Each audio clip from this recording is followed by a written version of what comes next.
A paz do Senhor, igreja. Glória a Deus. Que honra poder estar com a igreja do Senhor. Poder, primeiramente, adorar a Jesus. Muito obrigado. Essa pessoa. E também, privilégio, a honra de poder pregar a sua palavra. Sempre digo que pregar a palavra de Deus não é mérito. Fosse por mérito, nós não estaríamos aqui. Mas a graça e o amor de Deus é que nos traz até a sua presença para falar do seu amor. Glorifico a Deus pela vida do vosso pastor Anderson Nunes. Grato, uma honra estar aqui. O pastor, Deus abençoe os demais pastores, obreiros da casa do Senhor, companheiros. Deus abençoe a vida do irmão Tiago, que nos fez o convite. Sua vida, os demais líderes, o irmão Carlos, né? O Carlos, isso.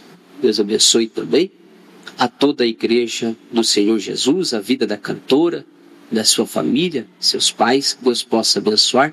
E minha esposa também, que está ali comigo, e a bênção de Deus. Minhas filhas, a sogra passou lá em casa e levou. Bênção de Deus, a avó é assim, né? Bênção do Senhor. Quantos querem ouvir a voz de Deus? Abra sua Bíblia no Evangelho, segundo escreveu João, capítulo de número 3. O Evangelho, segundo escreveu João, capítulo 3.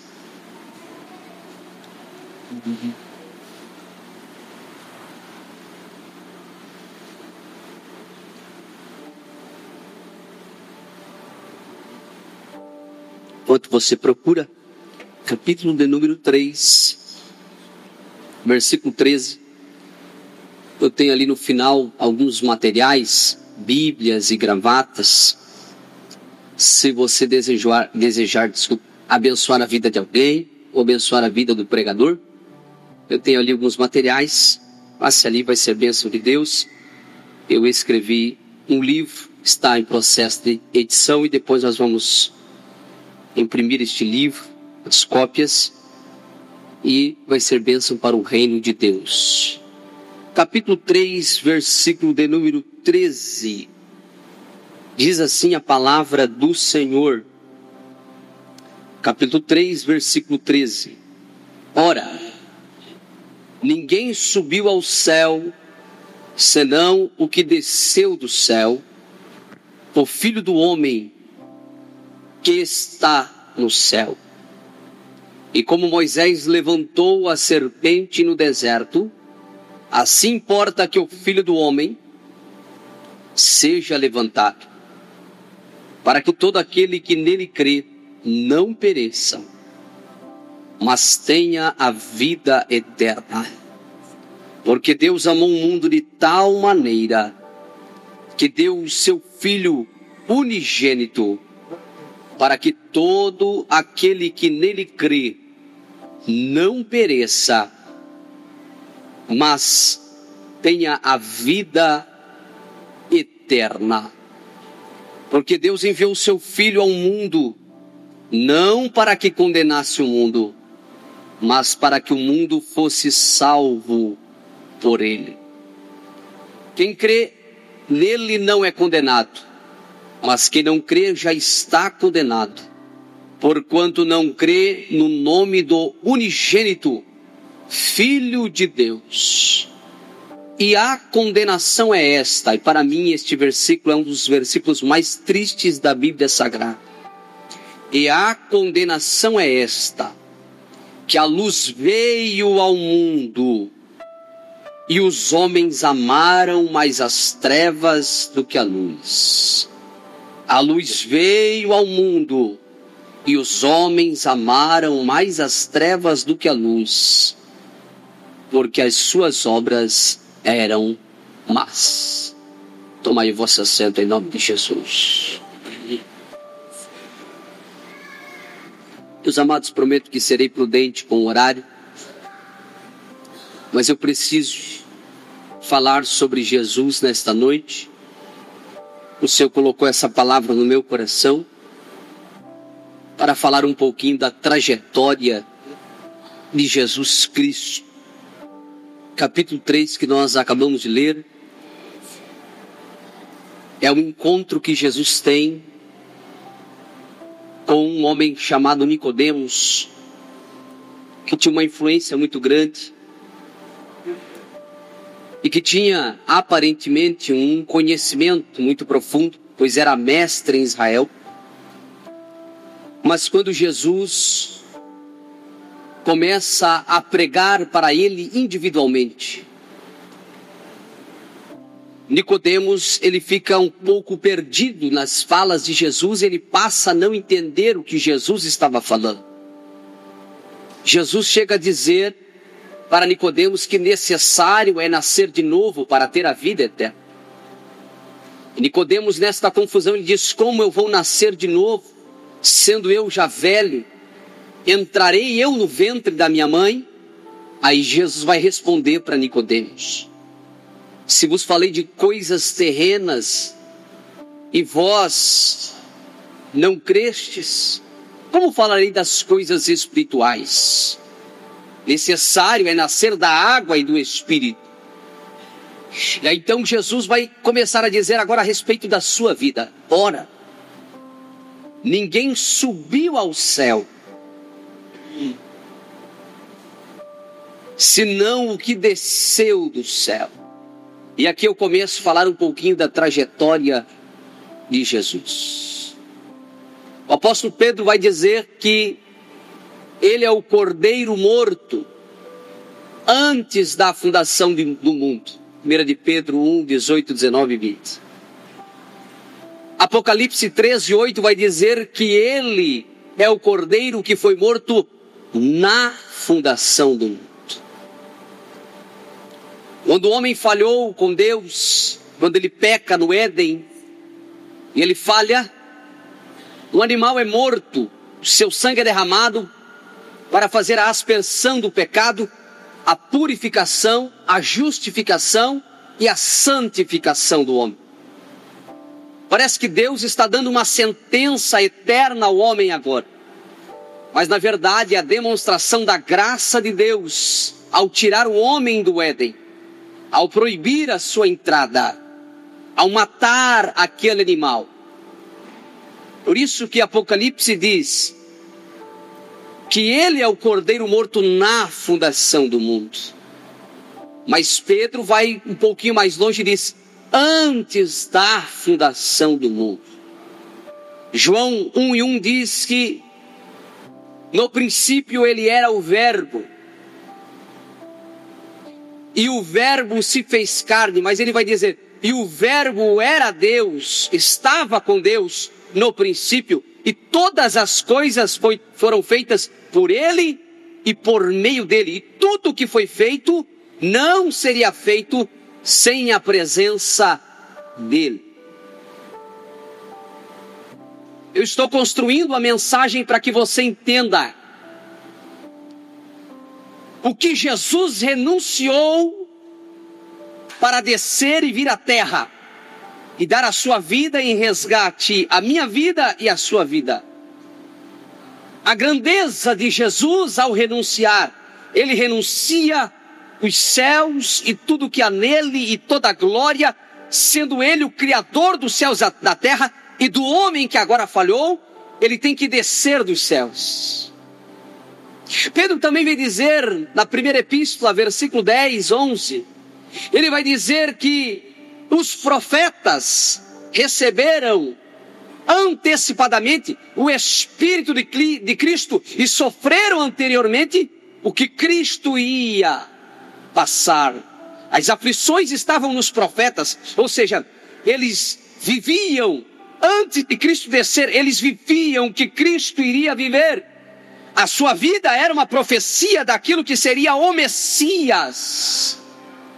Aí eu lembro do profeta Isaías, o maior dos profetas messiânicos. Ele viveu muitas situações que Cristo viveu.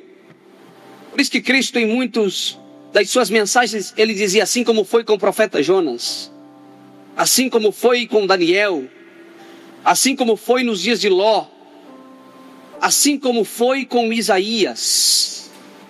O capítulo 6 de Isaías, ele começa dizendo: no ano em que morreu o rei Uzias, eu vi o Senhor assentado em um alto e sublime trono. O que é isto? A eternidade. Isaías está tendo uma visão naquele período, mas a visão não é daquele período, a visão é da eternidade, onde há ausência de tempo. Não há passado, presente e futuro, está numa mesma linha para Deus. Ele é o alfa, o princípio, e ele é o ômega, o fim, o primeiro e o derradeiro. Para ele não há passado, presente e futuro, está na mesma linha, na mesma esfera, porque ele é, era e sempre será Deus. Isaías viu o seu alto e sublime trono e viu que a orla das suas vestes enchia todo o templo e havia serafins acima dele.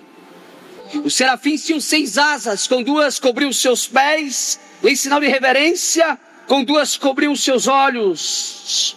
Tamanha glória deste Deus que estava diante deles, e com 2 voavam, e um diante do outro, eles clamavam dizendo: Santo, Santo, Santo é o Senhor dos exércitos, e toda a terra está cheia da sua glória. Porque cada espaço da terra foi preenchida pela glória que saiu do verbo, e haja luz, e houve luz. Aleluia. Pense comigo, Cristo estava num alto e sublime trono. Aí João 1,18 diz que ele estava com Deus e ele estava no seio do Pai. O Pai era luz, Espírito, e o Filho estava no seio do Pai. Um projeto oculto a quem ninguém conhecia, nem sequer os anjos o conhecia.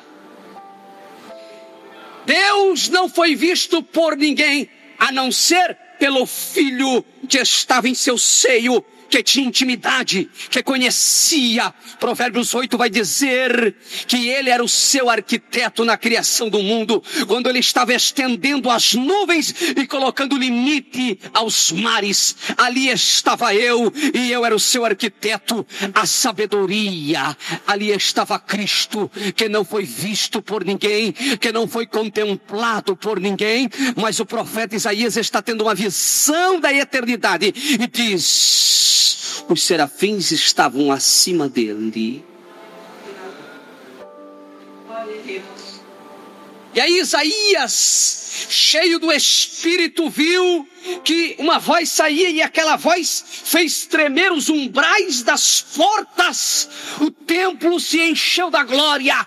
Isaías então caiu em si, porque quando a glória nos envolve, nós temos que reconhecer a nossa pequenez, a nossa humanidade, e dizer que Ele é santo, santo, santo. Aí Isaías diz: ai de mim, que vou perecendo. Quem sou eu? Porque os meus olhos contemplaram o rei. Mas um serafim voou como atenaz, colando brasas vivas que tirava do altar que estava diante de Deus, o altar de incenso, aonde ele recebe as orações dos santos e a adoração dos filhos. Tocou a boca do profeta. Então ele disse: a quem enviarei? Quem há de ir por nós? Aleluia. E aqui é o Pai que está dizendo: a quem enviarei e quem há de ir por nós?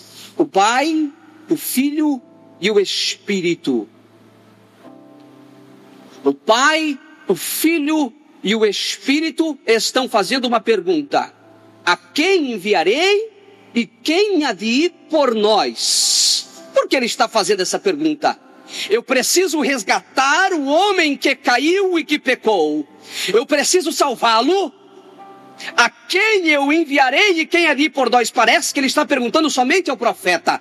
Não, mas o profeta está com o Espírito de Cristo. Ele está vivendo antecipadamente o que Cristo vai viver. E a sequência do texto é bem claro. Aí o profeta diz, mas quando ele diz pelo Espírito, porque na verdade, na eternidade, é o Filho falando: eis-me aqui, envia-me a mim. É o Filho na boca do profeta dizendo: eu irei. Agora, pense comigo neste momento. Ele está no seio do Pai, em glória, recebendo adoração 24 horas. Serafins acima dele, 24 anciões em torno do trono, lançando as suas coroas, se prostrando e dizendo: Santo, Santo, Santo é o Senhor. E aí quando o Pai pergunta: a quem enviarei? O Filho se submete a deixar toda essa glória, a deixar este culto, para descer por pessoas como eu e como você, ingratas, desprezíveis, mas o amor dele foi tão grande que o Pai não vai o poupar. O Pai aceita o Filho dizendo: eis-me aqui, envia-me a mim. Aí o Pai vai dizer: eu amo o mundo de tal maneira que eu não vou poupar nem o meu filho. Pode descer. E por que você vai descer, filho? Eu vou descer pelo João, eu vou descer pela Maria, eu vou descer pelo Júnior, eu vou descer pela Angélica, eu vou descer pela Esté, pela Michele. Envia-me a mim, eu me submeto, eu deixo esse trono de glória para assumir um corpo. Aí o apóstolo Paulo vai dizer: tende em vós o mesmo sentimento que houve em Cristo Jesus, que mesmo sendo Deus, ele recebia adoração, ele recebia glória. Mesmo sendo Deus, a sua essência é divina. Não teve por usurpação ser igual a Deus, mas humilhou-se a si mesmo, assumindo uma forma corpórea, humana. E como homem ele vai até a morte, morte de cruz. A essência é divina, mas ele se submete, ele aceita. Ele não tem por usurpação ser igual a Deus. Ele sabe que ele vai vir e vai nascer num ventre de uma mulher, sendo a sua essência divina. Ele se submete a deixar esta glória e tudo isso que foi falado, e pelo sopro do Espírito dentro do ventre de uma mulher, o próprio Deus se submete a ser formado em carne, e aí vai crescendo informe ainda no ventre. Quem é informe? Sem mãos, sem pés, mas o Pai já dizia: eu te conheço, tu és meu, e para as nações te dei por profeta. E a tua vida será por resgate de muitos. Ele assume entrar no ventre de uma mulher, então vai nascendo carne, nervos, ossos vão se formando. Ele está dentro de um ventre submetido. O próprio Deus desce, assume esta forma e vai nascer por amor a mim e por amor a você.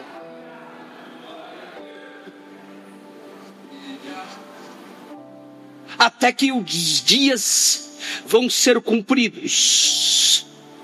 E quando os dias vão ser cumpridos, cumpre-se a profecia de Isaías: um filho se nos deu, e o principado está sobre os seus ombros. Seu nome é Conselheiro, Deus forte. Ele está num ventre, ele está nascendo, mas o seu nome verdadeiro é Conselheiro, Deus forte, Pai da eternidade, Príncipe da paz. Mas como os homens vão olhar para ele? Os homens não vão olhar para ele como Príncipe da paz, como Conselheiro, como Deus forte, como Emanuel. Os homens vão olhar para ele como um renovo, uma raiz como uma terra seca, indigno, homem de dores, de trabalhos, sem aparência de rei porque ele não tem cetro, sem formosura porque não tem as melhores vestes, filho de um carpinteiro, filho de uma mulher. A procedência é duvidosa porque ela era virgem, não houve relação, mas ali estava o próprio Deus descendo, desprezados pelos homens, mas aprovado pelo Pai. Ele foi brotando. Ele não nasceu em palácio. Não havia lugar na estalagem.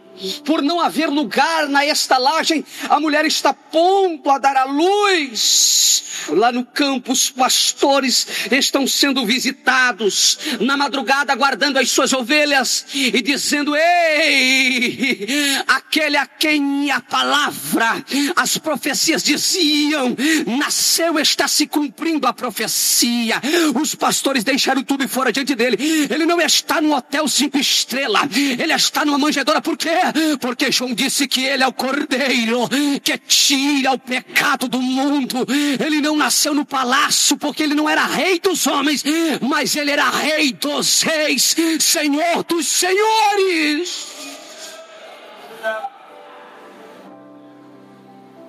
Ele nasce no contexto do Império Romano, em que havia um César. E todos os Césares no final havia o nome Augustus. César Augustus, Otávio Augustus, que significa tocado pelos deuses. E quando os imperadores romanos morriam, os romanos acreditavam, devido à cultura helênica, que o imperador virava um deus, que ele era filho dos deuses, mas estava nascendo agora o Filho do homem, sem aparência, sem ouro, sem prata.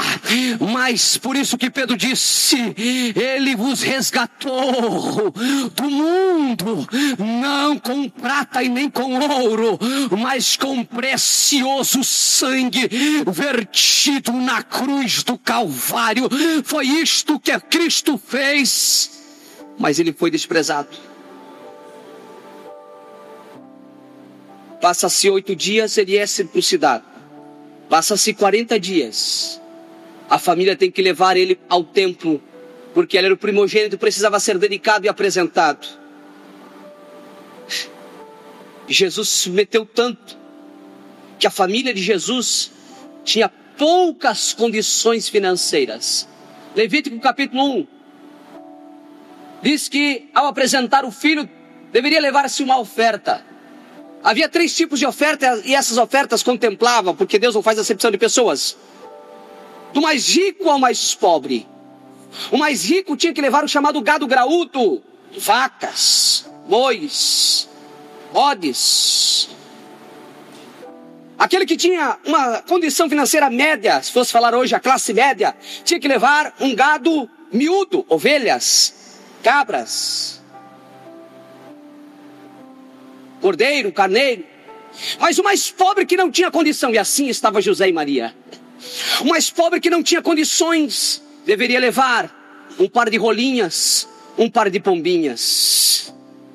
Lá está o menino no colo de Maria. José está entrando com um par de pombinhas e um par de rolinhas. E havia uma profecia para um daqueles homens que era cheio do Espírito de Deus, chamado Simeão, a qual era avançada em idade. Mas ele recebeu uma profecia: tu não vais descer à sepultura até que tu veja com os teus olhos o Filho de Deus, que resgatará o mundo. E de repente ele vai para o templo impelido pelo Espírito de Deus. E quando ele chega no templo, José está entrando com Maria, com o filho. Eles não têm vaca, eles não têm cordeiro, eles não têm ovelha, eles só têm pombinhas e rolinhas. Por quê? Porque Cristo era o próprio Cordeiro sendo apresentado. Quando Simeão pega o menino nos olhos, ele diz: eu já posso descer à sepultura, porque os meus olhos viram o rei. Não era o menino, era o rei, e ele está aqui nesta noite.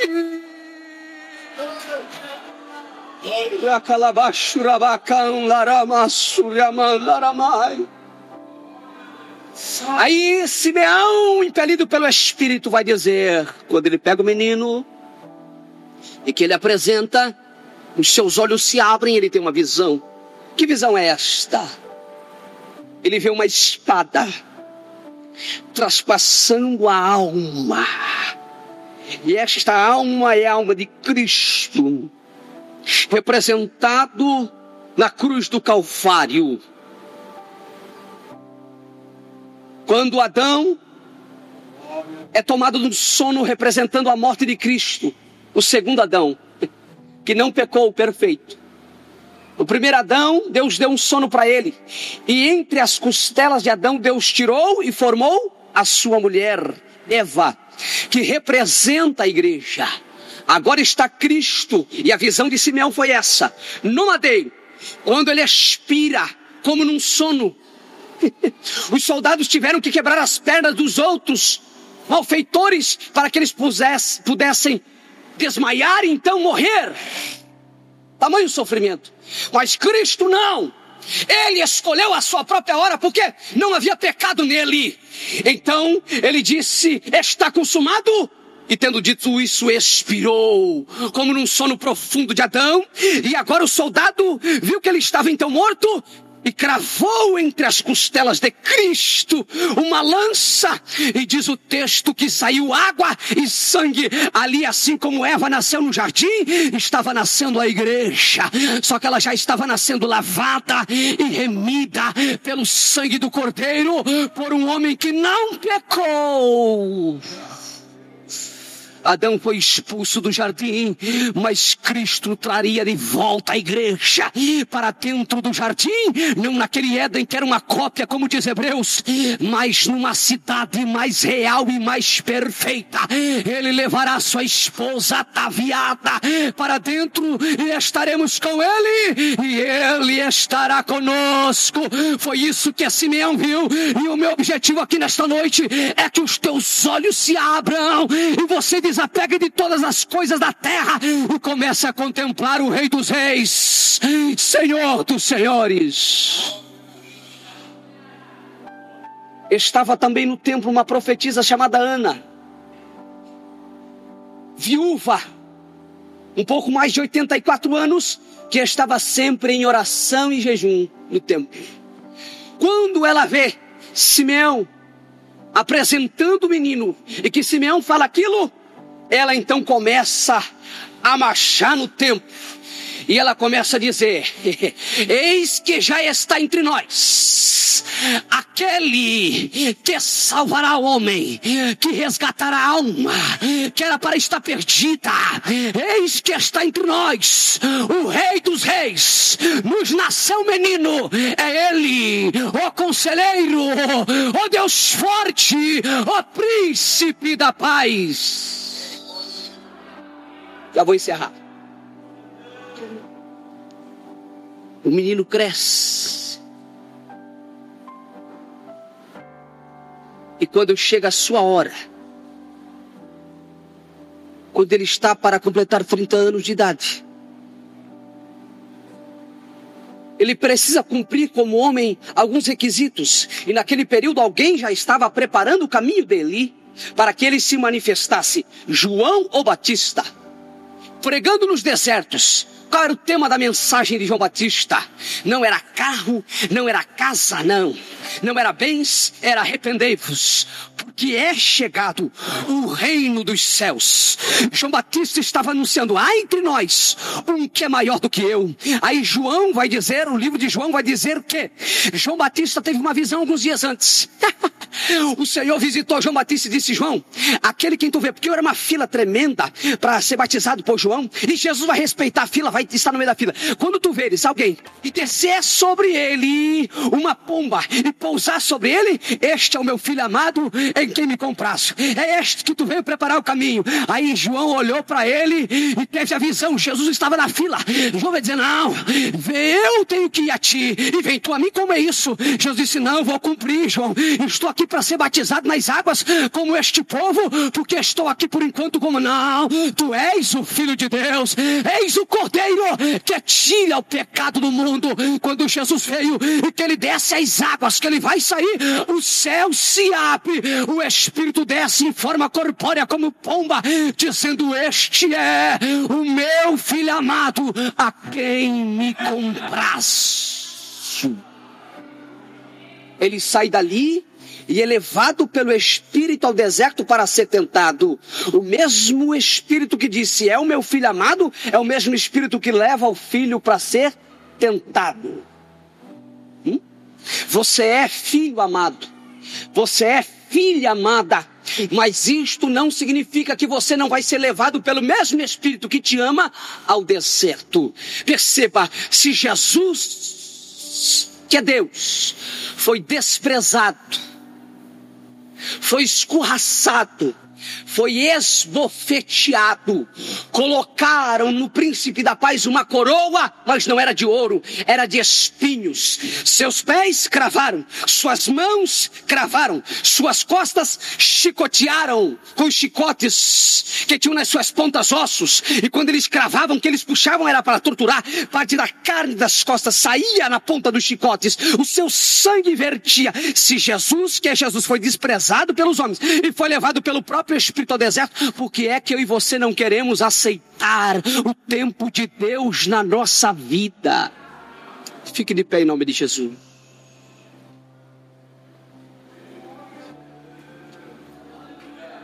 Mas sabe o que eu acho mais interessante na trajetória de Jesus? Quando ele vence a tentação do deserto. Sabe qual é o primeiro lugar que Jesus queria pregar e começar o seu ministério? Aonde Jesus foi criado, na cidade de Nazaré. Mateus 13 vai dizer que ele foi para Nazaré para operar milagres e maravilhas.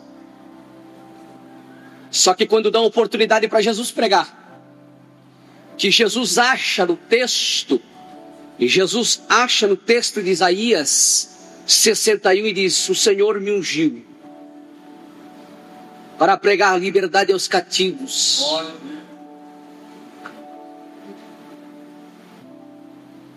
para libertar os pobres e oprimidos, para pregoar o ano aceitável do Senhor.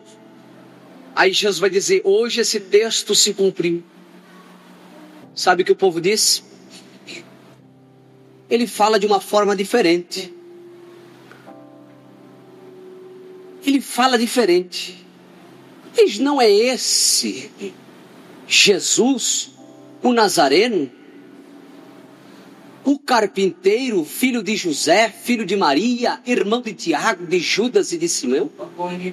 Não está entre nós as suas irmãs, porque viam ele apenas como um nazareno de criação. Eles não creram, levaram Jesus para um penhasco e queriam precipitá-lo de lá, mas Jesus passou entre eles e eles nem viram. Só que alguém guardou aquela mensagem. Alguém guardou aquela mensagem e ele pensava: ele não é só nazareno, ele não é só filho de José, ele não é só carpinteiro. Até que um dia Jesus chega em Jericó. E quando ele chega em Jericó, Lucas capítulo 18, estava um cego à beira do caminho e todos os dias ele ouvia pessoas indo e vindo. E ele transferiu a autoridade da sua visão para a sua audição. Ele vê que o barulho é diferente de todos aqueles que passaram por ali na história de Jericó, no tempo que ele está à beira do caminho. A multidão falava diferente, a multidão anunciava as maravilhas. E ele pergunta: quem é que está passando? Até os seus discípulos viam Cristo. Eles ainda não haviam confessado que ele era o Filho de Deus. Eles viam Cristo como Jesus, o Nazareno. Um dos discípulos olhou e disse: é Jesus, o Nazareno, que está passando. Ele disse: não. Ele disse que abre vista aos cegos. Ele não é um Nazareno só. Aí o cego diz: Jesus, filho de Davi, tem misericórdia de mim. Mandaram o cego se calar, mas ele gritava ainda mais alto: Jesus, filho de Davi, tem misericórdia de mim. Aí Jesus manda chamar ele e diz: a tua fé te salvou. Fé no quê? Fé que ele não é só o Nazareno, mas que ele é o Filho de Deus. Se você reconhecer Jesus nesta noite, ele se apresentará para ti não como Nazareno, mas como Filho de Deus, o Rei dos Reis, Senhor dos Senhores. Glória. Eu vou passar a palavra. Eu quero fazer um convite, um apelo, antes de entregar o microfone. Esse mesmo Jesus, mesmo mostrando todos os sinais, morrendo e ressuscitando ao terceiro dia, como Deus, subindo aos céus, ainda hoje, ele é rejeitado por nossas atitudes. As nossas ações rejeitam a Cristo todos os dias. E tendo dito isto, eu quero fazer uma pergunta a você, a qual o Senhor falou nesta noite. Talvez você está parado, distanciado do caminho do Senhor, afastado, ou ainda não aceitou Jesus como seu Salvador, ou até aceitou, mas por algum motivo se afastou da presença dele. Onde está você que precisa aceitar a Jesus como seu Salvador? Precisa se reconciliar com Cristo. Temos alguém que deseja entregar a sua vida para Jesus? Levante a sua mão. Levante a sua mão onde está você que está afastado, está parado, distanciado do caminho do Senhor e precisa hoje urgente voltar para Cristo. Assim como ele transformou a vida daquele cego, porque reconheceu que ele era o filho de Davi. Ele quer mudar a tua história nesta noite, mas você precisa tomar uma decisão, sair do teu lugar e aceitar a Jesus como teu Salvador. Temos alguém que deseja voltar para Jesus? Por algum motivo você se afastou, por algum motivo você está longe, mas Ele quer se aproximar de ti hoje, através da tua atitude. Volte para Cristo nesta noite. Ele pagou um preço muito alto pela tua vida, para que você jogue a sua alma fora. Onde está você, ó alma, que precisa aceitar a Jesus? Voltar para Ele nesta noite, voltar a ter comunhão, a ter a presença dEle. Onde está você que precisa voltar para Jesus? Não temos ninguém? Vai tudo bem? Está tudo certo com a tua vida? Então fecha os teus olhos. Aí na nave da igreja, não precisa vir à frente. Eu vou orar agora para quem quer renovo do Espírito Santo. Para quem quer mais graça para reconhecer que Ele é Deus na tua vida. Que Jesus é o Filho de Deus. Que Ele é o Cordeiro que tira o pecado do mundo. Que não importa a sua situação, se tu se arrependeres hoje, Ele santifica, Ele purifica, Ele te justifica de todo pecado. Fecha os teus olhos. Se conecte com os céus agora. Os céus estão abertos para você nesta noite. Pai querido, Pai amado, eu oro agora, Senhor, pela tua igreja, pelos teus filhos que necessitam de renovo. Vai tocando agora esta alma. Vai tocando esta vida, Senhor, que está fraca. Esta vida que estava pensando em parar agora. Toca, Espírito Santo. Renova ele, renova ela. Este casal que estava pensando em se separar agora, desfaz a obra do diabo, corta a lança, queima os carros no fogo agora, vai trabalhando em favor dos teus filhos, renova, enche do Espírito, batiza com o Espírito Santo, desperta dons espirituais nesta noite, sacode esta rua, sacode este bairro, traga almas, traga vidas para estas portas desta casa, e quando entrarem, recebam a palavra e sejam cheios, cheias, cheios. O Espírito está aqui. Só quem pode, levanta a tua mão, exalta, adora Ele que está na casa. Ele é o alfa, Ele é o ômega, Ele é o princípio, Ele é o fim, e Ele desce nesta noite, nesta casa. Receba a presença, receba o toque, receba. Ele passeia nesta noite, Ele passeia nesta casa.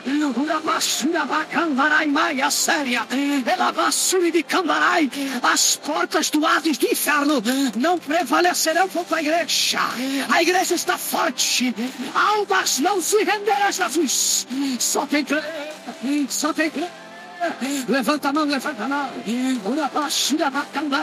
Seja fortalecido aí agora. Seja tocado aí agora. Seja tocado aí agora. Ele vai invadir esta rua. Ele vai invadir esse bairro. Ele vai levantar os vazios. Já prega. Ele vai salvar uma coisa.